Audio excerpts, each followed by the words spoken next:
Good morning, everybody. What's going on? It's your boy Payne. Welcome back to another Final Fantasy 7 Evercrisis video. Alright guys, we got some pretty damn good news. So, a couple things I want to talk about today. Number one, there is an issue with the summon bind system. I want to talk about it real quick and explain to you what happened with me yesterday.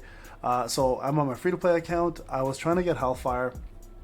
And what happens when I made my Ifrit very hard mode video, I had forgot to switch over to Ifrit bind, so I couldn't get Hellfire completed. So while I was doing this back and forth, I was trying to complete the Shiva bind as well.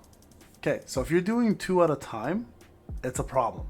All right, so you guys can see here, I've completed it now. Finally, it's done. 96 out of 96. Now I went back to my Shiva one, okay, and I wanted you guys to avoid this mistake. It's a very big one. If I go back down to Diamond Dust, you guys are going to see something here that's kind of a big problem. Look at this. All of these things that I had completed in the past, this I had to redo, this I had to redo. Everything here has to be redone.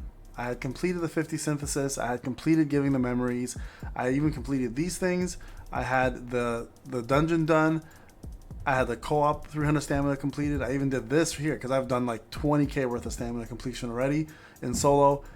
The only one that actually maintained was the raise whiteout to 5.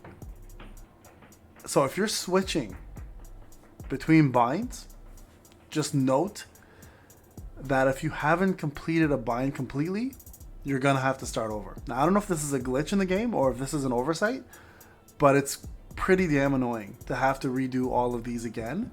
Because number one, it's a lot of resources, and number two, it's a lot of time that I spent trying to get this done on my free-to-play account, right? So please, please, please do your best to avoid this mistake. Save yourself time. So complete an entire bind first before going on to another. Now, unlocking a bind is not a bad idea, like to actually open it up, but don't activate it while you have another one that you're working on, because it's going to cause you to have this problem where if you have put progress into this, you're going to have to redo it all again. So I just want to point this out because a lot of people don't know about this. A lot of people are just now unlocking the summon system and or are brand new to the game.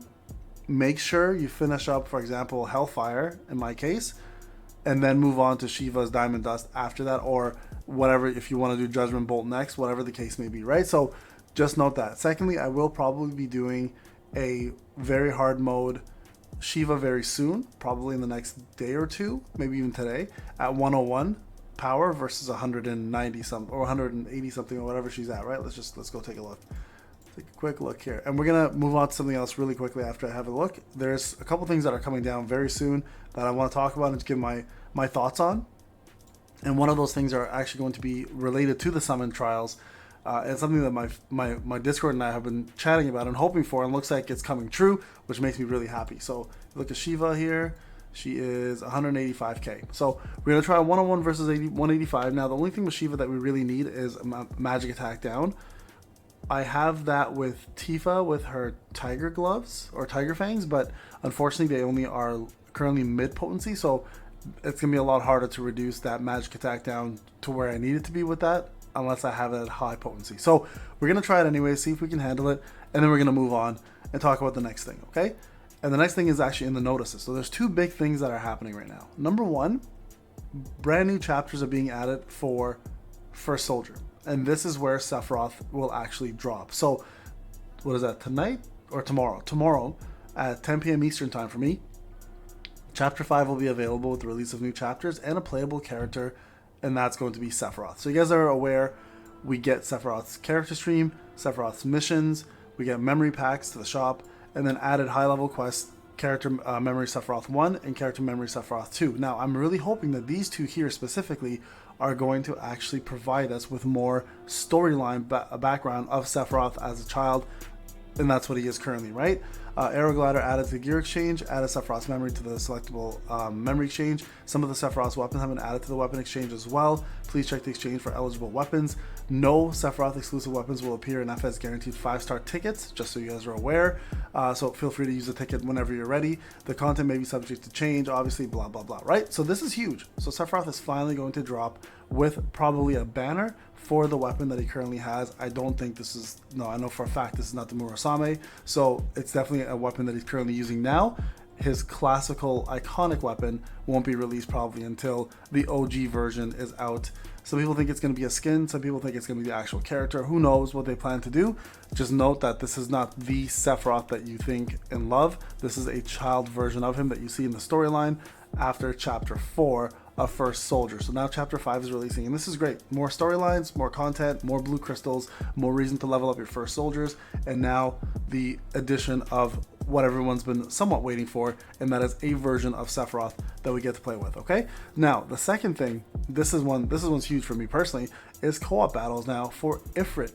This is what my Discord and I were talking about. Like, how cool would it be if they introduce co-op battles for the summons? And this is a really big step in the right direction, because a lot of people are having problems with the co-ops, and a lot of people just don't, or sorry, not co-ops, with the summons, and a lot of people just want to play with other people to do this. So this is a great, again, step in the right direction for co-op battles. So as of the 28th, starting at 10 p.m, Ifrit will be available. Team up with other players to battle Ifrit in co-op, and depending on the difficulty, summon memories and summon weapons are available as rewards. Compared to solo content, it may be easier to obtain 4-star and 5-star weapons in co-op. So this is a good enough reason right here, guys, to do this in co-op mode, because those weapons are actually really useful in future fights, such as the Shiva fights, or the, you know, eventually you get the water weapons for Ramu, obviously. Right now we don't have that, but especially for Shiva, it's going to be worthwhile doing this just to get those weapons, especially the ones for Zack or Glenn are the only two weapons that are available. But if you use either of them in your main team,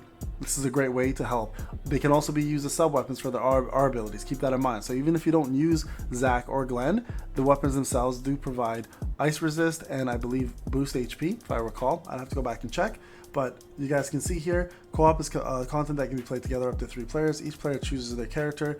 Teams defeat a common enemy. We all know this, right? So this, I think, is great. We're probably going to be seeing Shiva next month, probably Ramu very soon after that. So the co-op battles are getting better, and I think that's one of the main attractions of this game. So I applaud them for doing this, because this is something that a lot of people did want to see an increase on, and that's the ability to do more co-op content together, especially ones that people aren't used to still doing, or are used to not seeing, that is, sorry, which is going to be the summon ones. And that's, I think, going to be a big factor for a lot of people to do more co-op, because currently a lot of people are complaining that it is boost HP, there wasn't enough co-op content, because once you finish, you know, getting your blue crystals and then farming enough times and capping your co-op coins, people found no reason to do it any further. Now they're giving you a reason. You can go for further 5-star weapons through the summon section now of the co-op. So fantastic job, Square. Very happy about that. Good moves. Very excited. Also, I moved the live stream for the co-op over to the 28th, so now we can do Ifrit as well together, as well as seeing how Sephiroth performs on that day. So join me live on the 28th at 10:30 p.m. Eastern Time, which is 30 minutes after the patch update, and you guys and I can check out the new content as well as Sephiroth when he drops. All right, guys, Payne, very excited for this news. I'll see you guys in the next one.